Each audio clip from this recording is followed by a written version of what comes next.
Hi అండి. Capsicum చూడండి ఎంత అందంగా ఉన్నాయి, గ్రీన్లో భలే బాగున్నాయి కదా. నీట్గా కడుక్కొని కట్ చేసి పెట్టుకున్నాను. క్యాప్సికమ్ కూర అంటే నాకు చాలా ఇష్టం. మీలో ఎంతమందికి ఇష్టమో కామెంట్ చేయండి. ఒకసారి ఎలా వండుకోండి, తినలేని కూడా తింటారు, చాలా బాగుంటుంది టేస్ట్ అయితేని. ముందుగా ఇలా కట్ చేసి పెట్టుకున్న కొద్దిగా ఆయిల్ వేసుకుని మనం గిన్నెలోని పోపు దినుసులు వేసుకుని ఉల్లిగడ్డ వేసుకోవాలి. ఈ ఉల్లిగడ్డ వేసుకోవడం వల్ల కూడా టేస్ట్ చాలా బాగుంటుందండి. తర్వాత మనం ఇలా కట్ చేసుకున్న క్యాప్సికమ్ కూడా వేసుకోవాలి. నాకు ఈ తెల్లనప్పుడు చిన్నప్పుడు అయితే నేను పెద్ద పచ్చిమిరకాయలు అనేదాన్ని, క్యాప్సికమ్ అని నాకు తెలియదు హైదరాబాద్ వచ్చే వరకుని. తర్వాత మనం కొద్దిగా ఎల్లిపాయ కారం వేసుకోవాలి, కొన్ని పుట్నాలు ఎల్లిపాయ కారం వేసి దంచేసుకోవాలండి రోట్లోని. నేను కలంలో నూరేసాను ఇలా మెత్తగానే.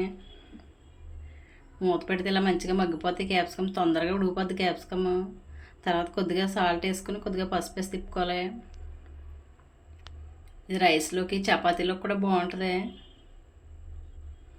తర్వాత ఎగిపోయాక మనం నూరు పెట్టుకున్న కారం వేసుకోవచ్చండి, ఎల్లిపాయ కారం.